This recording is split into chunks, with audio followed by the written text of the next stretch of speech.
सर्वे में आज के लेक्चर में हम स्टार्ट करेंगे लीनियर मेजरमेंट। लीनियर मेजरमेंट का मतलब क्या होता है कि किसी भी दो बिंदुओं के मध्य में हॉरिजॉन्टल डिस्टेंस नापने का जो प्रोसीजर होता है उसको हम कहते हैं लीनियर मेजरमेंट या फिर रैखिक मापन। ठीक है, तो लीनियर मेजरमेंट को करने के तीन मेथड होते हैं mainly: direct measurement, measurement by optical means और इलेक्ट्रोमैग्नेटिक मेजरमेंट। मतलब कि हम किसी भी दो बिंदुओं के मध्य किस किस टाइप से हॉरिजॉन्टल दूरी नाप सकते हैं। तो उसमें डायरेक्ट मेजरमेंट में आता है या तो चेन और टेप की मदद से, सिंपल सी बात है। चेन किस किस टाइप की होती है, क्या होती है, वो हम आगे पढ़ेंगे। Measurement by optical means, optical means वो होते हैं जिनमें कि मेनली टेलीस्कोप आते हैं, टेक्योमीटर आते हैं और ट्रायंगुलेशन मेथड आते हैं, जिसमें कि हम दो बिंदुओं के मध्य में डायरेक्ट दूरी नहीं नाप के, फिजिकली दूरी नहीं नाप के और किसी इंस्ट्रूमेंट की मदद से, और वो इंस्ट्रूमेंट कौन से होते हैं, ऑप्टिकल इंस्ट्रूमेंट्स होते हैं सारे, जिनमें कि लेंसेज लगे हुए होते हैं। तीसरा मेथड आता है इलेक्ट्रोमैग्नेटिक मेजरमेंट। इसके अंदर ऐसी डिवाइसेस होती है जो कि रेडियो वेव्स, लाइट वेव या फिर इंफ्रारेड वेव्स की मदद से और हॉरिजॉन्टल दूरी को नापने का काम करती है। ये छोटे छोटे इलेक्ट्रॉनिक इंस्ट्रूमेंट्स होते हैं। अब यहाँ पर बात करें डायरेक्ट मेजरमेंट की, तो डायरेक्ट मेजरमेंट को के अंदर मेन तो होता है चेन एंड टेप, लेकिन उसके अंदर बाकी भी कुछ मेथड आते हैं, जैसे कि पेसिंग आता है। पेसिंग का मतलब क्या होता है कि हम, ये सबसे बेसिक तरीका है, अभी के ज़माने में एक्यूरेसी के लिए इसको यूज़ नहीं किया जाता है। पेसिंग के अंदर क्या होता है कि किसी भी दूरी को एवरेज हम कदमों की सहायता से नापते हैं। मतलब कि किसी दूरी को तय करने में कितने कदम चले हम, फिर उसको क्या करेंगे कि एक कदम में हमने कितनी दूरी मेजर की उससे मल्टीप्लाई कर देंगे तो टोटल लेंथ आ जाती है, वो एवरेज मेथड है। फिर आता है पेसोमीटर। पेसोमीटर क्या होता है कि ये इंस्ट्रूमेंट जो होता है वो पैरों में बांधा जाता है और उसकी मदद से क्या होता है कि हमने कितने कदम चले वो गिनने का काम ये मीटर करता है। ठीक है, मान लीजिए हमने किसी दूरी को तय करने में 10 कदम चले तो पेसोमीटर जो होगा वो 10 को मेजर कर लेगा। फिर इसके बाद हम क्या करेंगे कि एक कदम चलने में हमने कितनी दूरी तय की उससे अगर हम मल्टीप्लाई कर देंगे तो हमको टोटल लेंथ मिल जाएगी। यहाँ पे जितने भी सर्वे के अंदर मीटर आ रहे हैं या इंस्ट्रूमेंट्स आ रहे हैं उनको आपको याद रखना है अलग से, हर इंस्ट्रूमेंट के बारे में पता होना चाहिए कि कौन सा क्या काम आता है। फिर आता है पेडोमीटर। पेडोमीटर भी पेसोमीटर का जैसा ही होता है लेकिन थोड़ा सा अपग्रेडेड वर्जन होता है।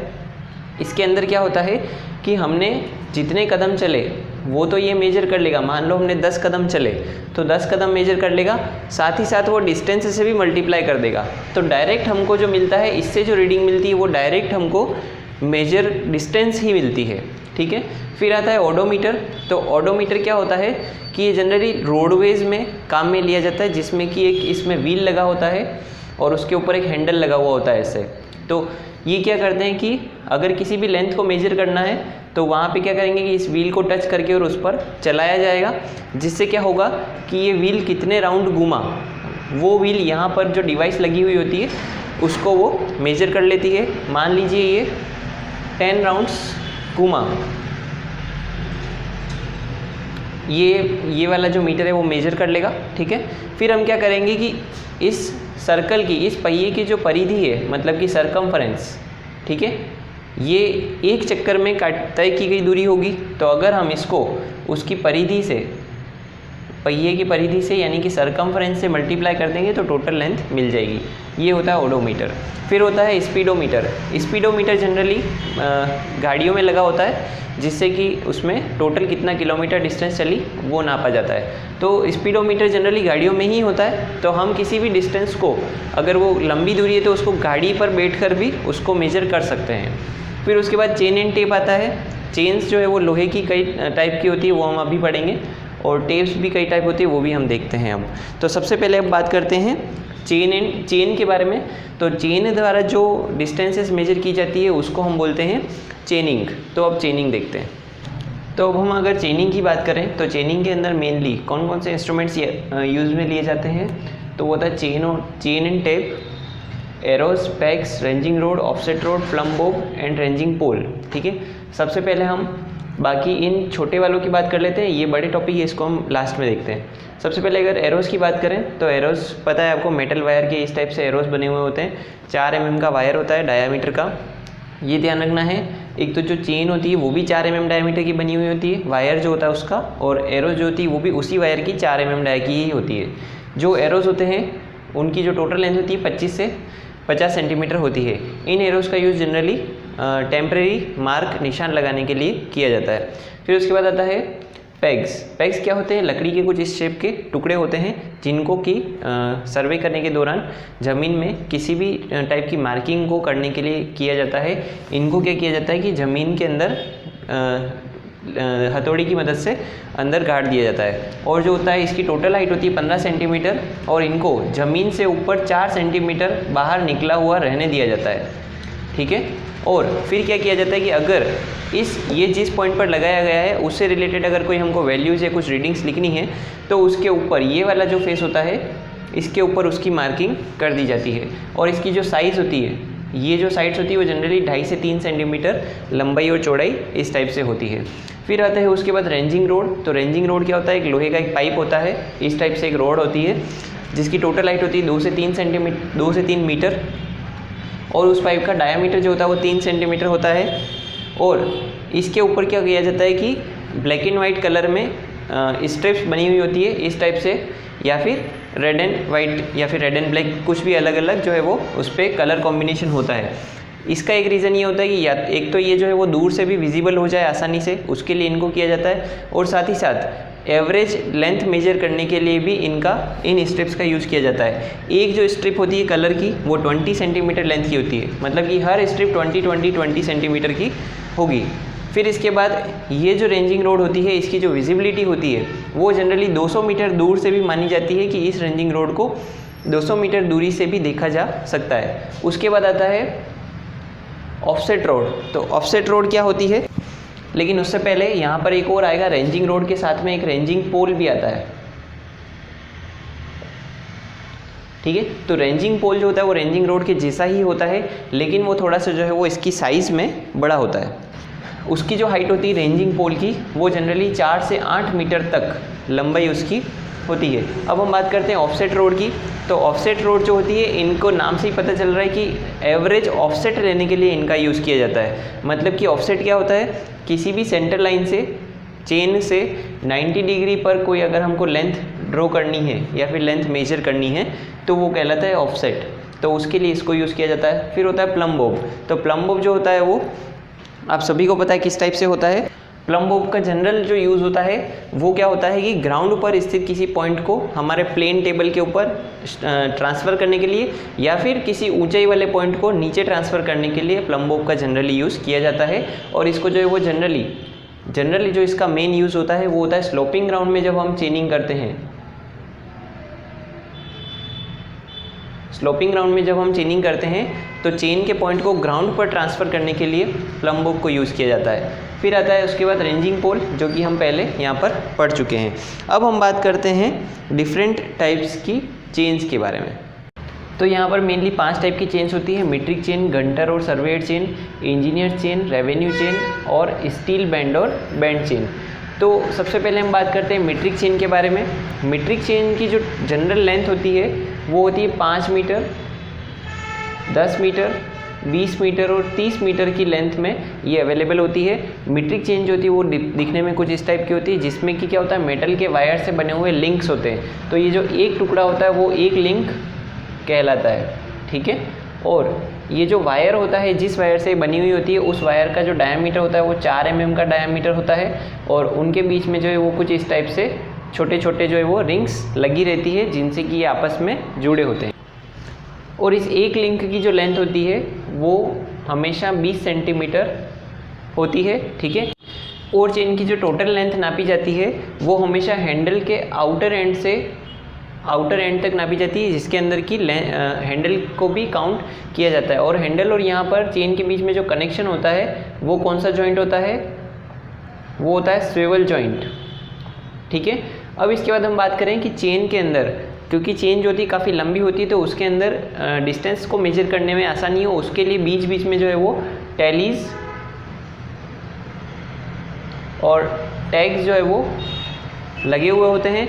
और उसी के साथ साथ ब्रास रिंग्स भी लगी होती है। ठीक है। तो ये टैलीज और टैग्स और ये ब्रास रिंग्स जो होती है किस टाइप से लगी होती है उसको हम इधर देखते हैं। तो यहाँ पर अगर हम 5 मीटर और 10 मीटर वाली चेन्स की बात करें तो उसके अंदर जो ब्रास रिंग्स होती है वो नहीं लगी हुई होती है। ओनली जो होते हैं वो टैलीज और टैग्स ही लगे हुए होते हैं। और हर 1-1 मीटर के इंटरवल पर जो है वो टेलीज और टैग्स लगे हुए होते हैं, ये ध्यान रखना है। 5 और 10 मीटर वाली में 1-1 मीटर के इंटरवल पर टेलीज और टैग्स होते हैं। अब हम बात करें 10 मीटर और 20 मीटर वाली के लिए, तो यहाँ पर अगर हम इसको 10 मीटर वाली में कन्वर्ट कर दें, ठीक है, तो यहाँ पर 10 मीटर वाली और 20 मीटर वाली में हर 1-1 मीटर के इंटरवल पर तो ब्रास रिंग्स लगी हुई होती है, ठीक है, हर एक एक मीटर के इंटरवल पर ब्रास रिंग लगी हुई होगी और हर 5वें मीटर के इंटरवल पर टेलीज और टैग्स लगे हुए होते हैं। तो किस टाइप से होता है, हर 1 मीटर के ऊपर इस टाइप से एक ब्रास की रिंग्स लटकी हुई होती है और हर 5वें मीटर पर एक जो है वो टेली लगा हुआ होगा। और ये जो टेलीज होते हैं इसके अंदर या तो इस शेप के होंगे या फिर क्या होता है कि इसमें एक मेटल की पत्ती लटकी हुई होती है गोलाकार शेप में और उसमें 1 मीटर यहाँ पर लिखा हुआ होगा, ठीक है, सॉरी 5 मीटर। तो इससे हमको पता चल जाएगा कि 5 मीटर वाला निशान है। इसके बाद हर 5वें मीटर पर अगला जो भी पॉइंट होगा उसके ऊपर 10 मीटर लिखा हुआ होगा और बीच बीच में जो है वो ब्रास की रिंग्स लगी हुई होगी। तो ये होता है 5 मीटर और 20 मीटर वाली, सॉरी 10 मीटर और 20 मीटर वाली चेन्स के लिए। तो ये सारे आपको इंटरवल्स याद रखने हैं, किस चेन में किस इंटरवल पर क्या क्या लगता है। अब यहाँ पर हम बात करें अगर लिंक्स की, तो मैंने बताया था कि लिंक जो होता है वो एक जो तार का टुकड़ा होता है वो एक लिंक कहलाता है। एक लिंक जो होता है वो 20 सेंटीमीटर का होता है, ठीक है। तो यहाँ पर हम बात करें अगर 5 मीटर वाली चेन है, ठीक है, तो 1 मीटर लेंथ के अंदर, ठीक है, 1 मीटर लेंथ के अंदर कितने लिंक आएंगे, 5 लिंक आएंगे, क्योंकि एक लिंक 20 सेंटीमीटर का है। तो 1 मीटर में कितने होंगे, 5 लिंक। तो टोटल कितने लिंक हो जाएंगे इसमें, 25 लिंक लगेंगे। फिर अगर 10 मीटर वाली चेन की बात करें तो 1 मीटर में कितने होते हैं, 5 लिंक होते हैं। तो कितना हो जाएगा, टोटल 50 लिंक्स हो जाएंगे। फिर अगर 20 मीटर वाले की बात करें तो 20 मीटर वाले में भी हर 1 मीटर पे 5 लिंक्स होते हैं, तो ये हो जाएगा 100 लिंक्स हो जाएंगे इसके अंदर। और यहाँ पर अगर 30 की बात करें तो 5 लिंक 1 मीटर में 150 लिंक्स टोटल होंगे। तो ये था हमारा मीट्रिक चेन के बारे में कुछ इम्पोर्टेंट पॉइंट्स। अब इसके बाद हम बात करते हैं अगली घंटर्स और सर्वेयर चेन्स की। तो इस चेन के अंदर क्या होता है कि आपको सारी बस मेजरमेंट्स याद रखनी है। घंटर चेन जो होती है वो 66 फीट लॉन्ग होती है और उसके अंदर 100 लिंक्स होते हैं। तो एक लिंक कितने का हो गया, 0.66 फीट का या फिर 7.92 इंचेस का। इसमें भी क्या होता है कि हर 10 लिंक के ऊपर एक ब्रास का टैग लगा हुआ होता है, ठीक है। और इसका जो यूज़ होता है घंटर चेन का वो कब किया जाता है, जब हम फर्लॉन्ग्स या फिर माइल्स में डिस्टेंस मेजर कर रहे हो।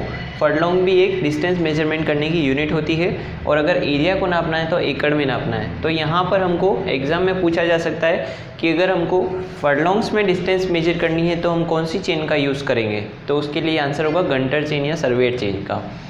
अब हम बात करें इंजीनियर्स चेन की, तो ये जैसे घंटर 66 फीट होती है तो ये 100 फीट की होती है। इसमें 100 लिंक्स होते हैं, इसमें भी 100 लिंक्स होते हैं। तो एक लिंक कितने का हो जाएगा, 1 फीट का एक लिंक हो जाएगा।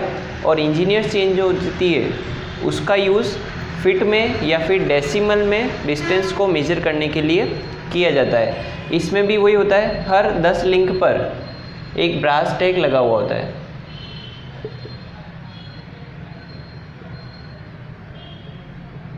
ठीक है, हर 10 लिंक पर एक ब्रास टैग लगा होता है। और यहाँ पर ये जो हम फर्लॉन्ग्स और माइल की बात कर रहे हैं तो यहाँ पर इसमें एक रिलेशनशिप भी हमको याद रखनी है कि 10 घंटर चेन जो होती है, 10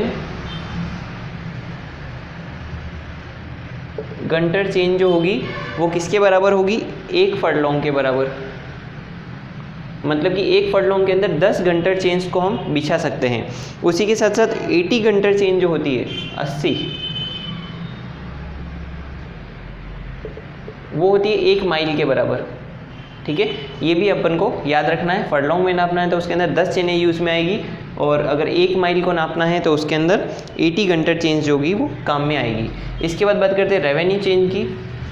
33 फीट की लॉन्ग होती है, इसमें 16 लिंक्स होते हैं और ईच लिंक जो होगा वो 2, 1 and 16 फीट का होगा। ठीक है, और इसका जो यूज़ होता है वो कैडेस्ट्रल सर्वे में, यानी कि जो नगर निकाय होते हैं उनके द्वारा भूमि का नापन जो किया जाता है, जो बाउंड्रीज़ होती है, लैंड बाउंड्रीज़, वो डिसाइड करने के लिए किया जाता है, गवर्नमेंट द्वारा जनरली किया जाता है यूज़। फिर आता है स्टील बैंड। तो ये एक चेन नहीं होती, ये एक बैंड होता है, मतलब कि स्ट्रिप होती है इसके अंदर, जो कि 12 से 16 mm वाइड होती है, चौड़ी स्ट्रिप होती है, ठीक है। और उसकी जो लेंथ आती है वो 20 या 30 मीटर लंबी आती है, ठीक है। इस स्टील बैंड को जनरली यूज़ करना और उसको हैंडल करना आसान होता है चेन के कंपैरिजन में, ठीक है। इसीलिए जो है वो इनको ज़्यादा एक्यूरेसी के लिए भी माना जाता है। लेकिन इसकी एक ये डिसएडवांटेज भी होती है कि स्टील बैंड जो होता है उसके अंदर क्या होता है कि लिंक्स नहीं होते हैं, तो उस वजह से अगर एक बार ये बीच में से कहीं से टूट जाए या इसकी लेंथ ख़राब हो जाए तो फिर उसको रिपेयर करना मुश्किल होता है। लेकिन चेन्स में क्या होते हैं, लिंक्स होते हैं, अगर कोई एक लिंक ख़राब हो गया तो उसको रिप्लेस किया जा सकता है। अब हम यहाँ बात करते हैं जो हमारी ये सारी चेन्स होती है, इनके अंदर जो टॉलरेंस लिमिट होती है, मतलब कि अगर इनकी लंबाई में किसी वजह से परिवर्तन आ गया तो वो कितना हम परमिसिबल होता है, मतलब कि कितना हम उसको अलाउ कर सकते हैं। तो चेन के अंदर टेस्टिंग एंड एडजस्टमेंट में क्या होता है कि जब हम इन चेन्स को यूज़ करते हैं तो कई बार ज़्यादा खिंचाव की वजह से इनके लिंक्स घिस जाते हैं, या फिर उनके अगर लिंक्स बीच में से मुड़ गए हैं तो उस वजह से भी इनकी लेंथ जो होती है वो चेंज हो जाती है। अब मान लीजिए कोई मीट्रिक चेन है, उसको 20 मीटर वाली मीट्रिक चेन है, उसको हम मान के चल रहे हैं कि उस चेन से जितनी भी लेंथ मेजर होगी वो 20 मीटर ही होगी, लेकिन अगर उसके अंदर कोई लिंक्स टूटा हुआ है, कोई ख़राबी है, तो उस वजह से हमको 20 मीटर की लेंथ नहीं मिलेगी, या तो वो ज़्यादा मिलेगी या कम मिलेगी। तो इस टाइप से हमको समय समय पर इन चेन्स को टेस्टिंग करती रहनी चाहिए।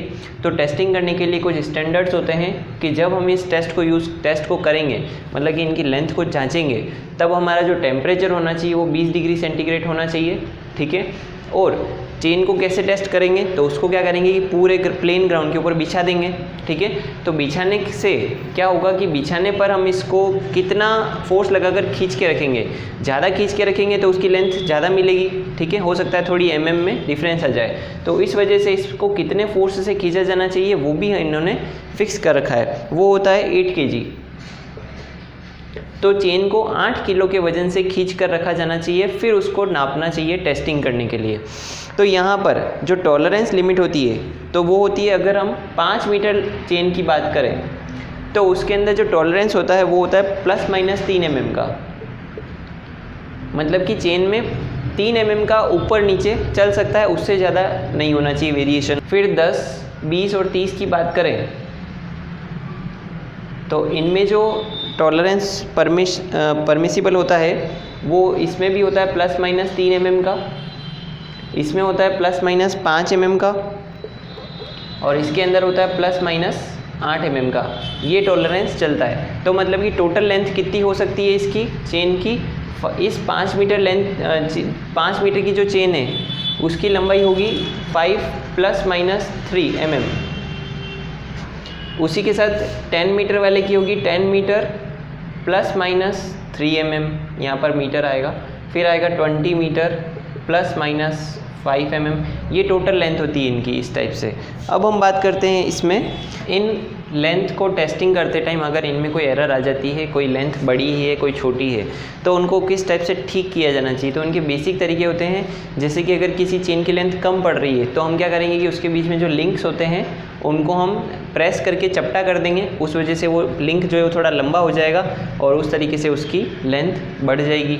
अगर उसी तरीके से अगर लेंथ कम आ रही है तो हम क्या करेंगे कि जो बीच के लिंक्स होते हैं उनको हम थोड़ा बेंड कर देंगे इस टाइप से, तो उससे जो होगा वो लिंक की लंबाई थोड़ी कम हो जाएगी। इस टाइप से जनरल जो है होते हैं इनको एडजस्टमेंट किया जाता है। अब इसके बाद हम बात करते हैं टेप्स के बारे में। तो टेप्स जो होती है वो 4 टाइप की होती है, क्लॉथ और linen tape, metallic tape, steel tape और इनवार टेप। सबसे पहले बात करते हैं क्लॉथ और लिनन टेप क्या होती है। तो ये सिंपल सी कपड़े की स्ट्रिप होती है जिससे बनाया जाता है इसको लिनन से, और ये जो टेप होती है जनरली काफ़ी लोअर क्वालिटी की होती है क्योंकि कपड़े की बने होने की वजह से इसकी लंबाई में बहुत ज़्यादा वेरिएशंस हो जाते हैं, तो इसको ज़्यादा एक्यूरेट कामों में यूज़ नहीं लिया जाता है। फिर आता है मेटेलिक टेप। तो मेटेलिक टेप क्या होता है कि इसके अंदर होता तो क्लॉथ और लिनन ही है, लेकिन उसके अंदर जो होते हैं वो बारीक बारीक मेटल के वायर्स डाल दिए जाते हैं। उसकी वजह से क्या होता है कि उसकी स्ट्रेंथ बढ़ जाती है और प्लस उसकी जो लेंथ में वेरिएशंस होते हैं वो नहीं हो पाते हैं। तो ये थोड़ी क्लॉथ और लिनन वाली टेप से थोड़ा एक्यूरेट होता है, इसको हम जनरली यूज़ करते हैं। इसके बाद आता है हमारा स्टील टेप। तो स्टील टेप जो होता है वो मेटल की बनी हुई होती है, उस वजह से जो होती है ज़्यादा एक्यूरेट होती है। इनवा टेप जो होती है वो 36% तो निकल और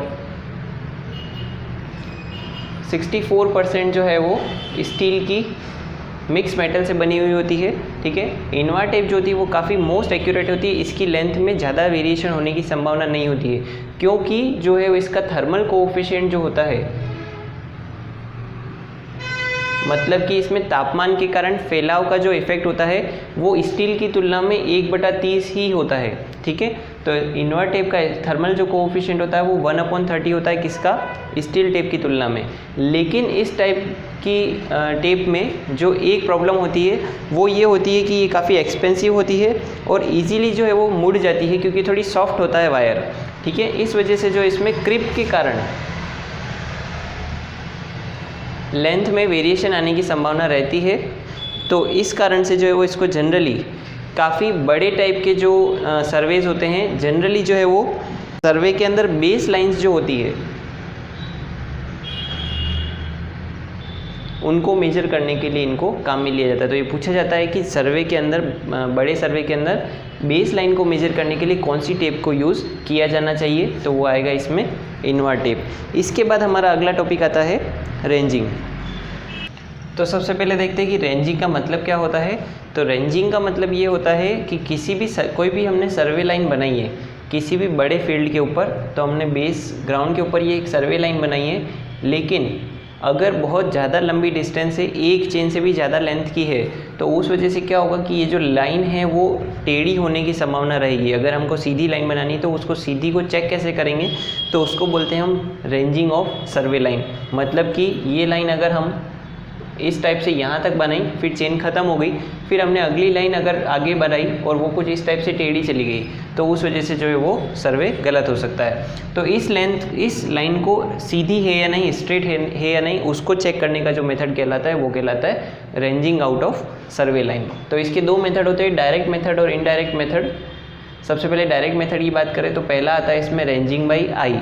सिंपल सा है, आँखों से देखकर। तो कैसे करना है, ये हमारी एक लाइन है, मान लीजिए प्लान में देख रहे हैं हम इसको, ठीक है,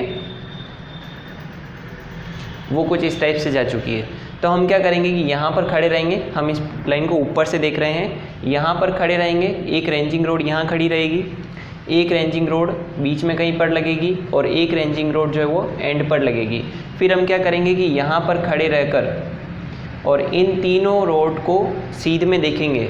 तो क्योंकि ये एक सीध में नहीं है, लाइन टेढ़ी है, मतलब कि एक के पीछे एक रेंजिंग रोड नहीं दिखेगी, अलग अलग दिखेगी, तो उससे हमको पता चल जाएगा कि हमको लाइन को स्ट्रेट करने की ज़रूरत है। तो हम क्या करेंगे कि फिर थोड़ा सा इनको एडजस्ट करेंगे और जब लाइन एकदम सीधी हो जाएगी तो ये क्या होगा कि सभी रेंजिंग रोड एक के पीछे एक छुप जाएगी, उससे हमको पता चल जाएगा कि ये लाइन सीध में आ चुकी है। इसके बाद आता है लाइन रेंजर। तो लाइन रेंजर जो होता है वो एक इंस्ट्रूमेंट होता है जिसके अंदर प्रिज्म लगे हुए होते हैं। उस इंस्ट्रूमेंट पे ज़्यादा हमको नहीं जाना है, बस ये ध्यान रखना है कि रेंजिंग करने में लाइन रेंजर को यूज़ किया जाता है। इसके अंदर क्या होता है कि ये हमारी एक लाइन है, उसके अंदर ये एंड पॉइंट है, ये इसका फर्स्ट पॉइंट है। तो हम क्या करेंगे कि जिस भी पॉइंट पे हमको चेक करना है, इस पॉइंट को अगर चेक करना है कि ये इसकी सीध में है या नहीं, तो हम क्या करेंगे कि लाइन रेंजर को लेकर यहाँ पर खड़े रहेंगे, ठीक है, और लाइन रेंजर को लेकर हमारा जो डायरेक्शन होगा, हमारा जो फेस होगा वो इस डायरेक्शन में होगा, मतलब कि लाइन के परपेंडिकुलर।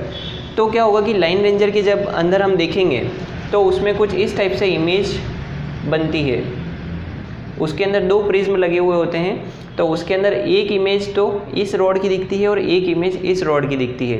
तो मान लीजिए इस रॉड की इमेज जो है वो यहाँ पर हमको इस वर्टिकल, ये हमको रॉड दिख रही है, और इधर वाली जो रॉड है वो हमको यहाँ पर इस टाइप से दिख रही है। मतलब कि ये दोनों रॉड एक सीध में नहीं है, मतलब कि हम जहाँ खड़े हैं वो पॉइंट इनकी सीध में नहीं आ रहा है। अब हम क्या करेंगे कि धीरे धीरे आगे पीछे चलेंगे और उससे जो है जब हमारी इमेज उस लाइन रेंजर के अंदर एक सीध में बन गई, दोनों रोड की, इस रोड की और इस रोड की, मतलब कि वो पॉइंट जो है वो हमारा इन दोनों पॉइंट्स के सीध में आ चुका है। फिर हम क्या करेंगे, उस पॉइंट को प्लम बॉब की सहायता से ग्राउंड पर ट्रांसफ़र कर देंगे। ये होता है लाइन रेंजर। फिर आता है थियोडोलाइट। थियोडोलाइट की भी यूज़ जो है वो डायरेक्ट रेंजिंग में किया जाता है। फिर इसके बाद करते हैं इनडायरेक्ट रेंजिंग की। तो इनडायरेक्ट रेंजिंग, अच्छा एक और बात, डायरेक्ट रेंजिंग को कब किया जाता है? जब फर्स्ट और लास्ट पॉइंट जो है वो इंटरविजिबल हो, मतलब कि आसानी से यहाँ देखा जा सकता हो तो। और इनडायरेक्ट रेंजिंग जो होगी वो तब की जाएगी जब फर्स्ट और लास्ट पॉइंट जो है जिनको हमको रेंज करना है वो इंटरविजिबल नहीं हो, मतलब कि हमको दिखाई नहीं दे रहे हैं। कब होगा ऐसा? मान लीजिए कोई एक स्लोपिंग ग्राउंड है, एक पॉइंट हमारा यहाँ पर है, एक पॉइंट यहाँ पर है, तो हम यहाँ से यहाँ इसको सीधा नहीं देख पाएंगे, तो उस जगह पर इनडायरेक्ट रेंजिंग को किया जाता है और उसको बोलते हैं अपन रेसिप्रोकल रेंजिंग।